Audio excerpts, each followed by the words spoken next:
আসসালামু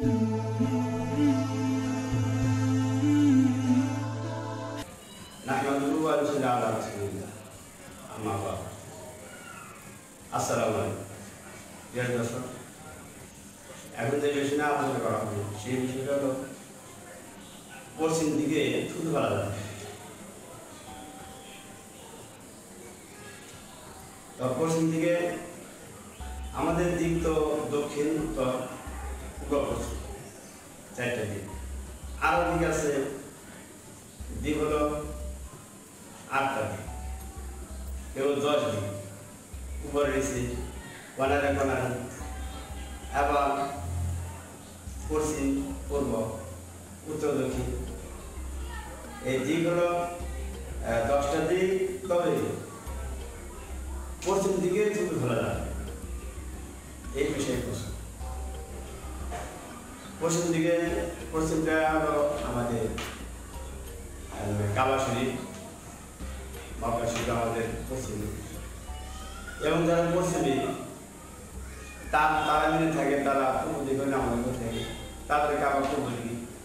যারা উত্তরে তাদের কাবা দক্ষিণে, যারা দক্ষিণে তাদের কাবা উত্তরে।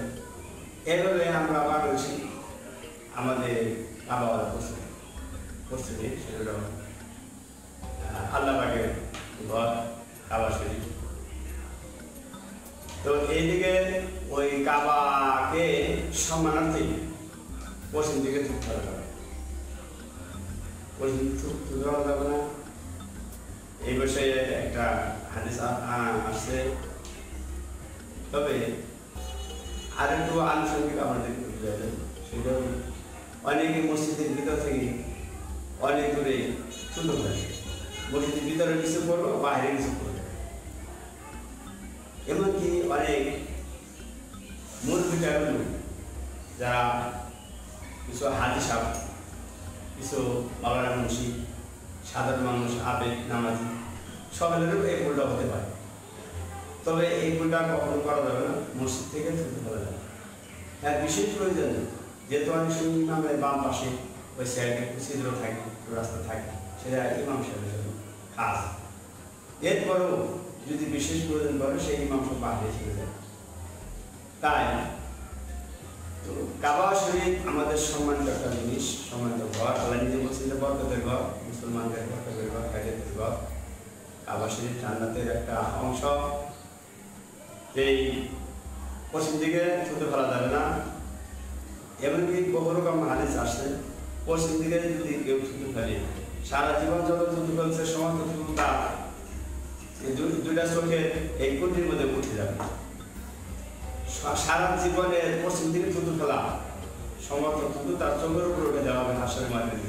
তখন ফেরেশতা বলে, আল্লাহ এই রূপটা এরকম কেন, এর চোখের মধ্যে এরকম বিঘ্ন কেন? আল্লাহ বললেন এই রূপের দুনিয়াতে পশ্চিম দিকে থুতু ফেলতে। তো এই জন্য আমাদের সতর্ক থাকতে হবে।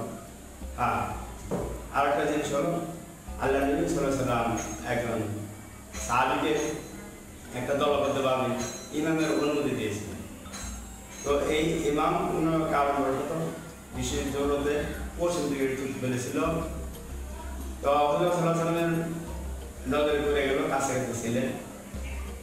তখন সরাসরি ওই সাহাবীকে কিছু না বলে অন্য সাহাবাদেরকে যারা পিছনে নামাজ পড়ে ইক্তেদা করে ওনাদেরকে বললেন যে সাহাবায়ে তোমরা যে লোককে আমি নির্ধারিত করে দিয়েছি, কারবার করে দিয়েছি তোমাদের কি মানুষ, এই লোক যেন দ্বিতীয় বক্তে তোমাদের নামাজ না করে।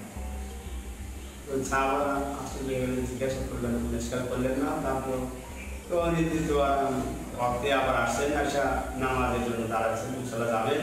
তখন সাহাবাদের মধ্যে থেকে অনেকে বলেছেন যে আপনাকে হুজুর সাল্লাল্লাহু আলাইহি ওয়াসাল্লাম মসজিদে আমাদের ইমামতি করতে না নিষেধ করে গেছে। তো কারণ আমি জানি অনেক লোকের খুব তাড়াতাড়ি করে যে না শুধু কোন অন্যায় হয়েছি, কোন অপরাধ করে ফেলেছি, তাড়াতাড়ি হুজুর সাল্লাল্লাহু আলাইহি ওয়াসাল্লাম তো এরপরে ইয়া রাসূলুল্লাহ সাল্লাল্লাহু আলাইহি ওয়াসাল্লাম আমাকে নামাজ পড়াতে নিষেধ করেছেন। হ্যাঁ, তখন সাহাবা বললেন, ইয়া রাসূলুল্লাহ সাল্লাল্লাহু আলাইহি ওয়াসাল্লাম কেন আমি তো আমার নিজের ভুলটা নিজে ধরতে পারি নাই, বুঝতে পারিনি।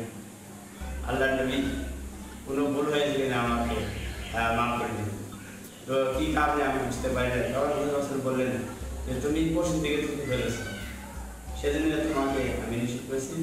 দ্বিতীয় পথে জানো তুমি ওদের ইমত না, কারণ যে ব্যক্তি পশ্চিম দিকে থুতু ফেলে সেই ব্যক্তি আল্লাহ এবং আল্লাহ রাসূলের অন্তরে কষ্ট দেয়, আল্লাহ নবীর অন্তরে কষ্ট দেয়, আল্লাহ রাব্বুল আলামিন দিলে কষ্ট দেয়।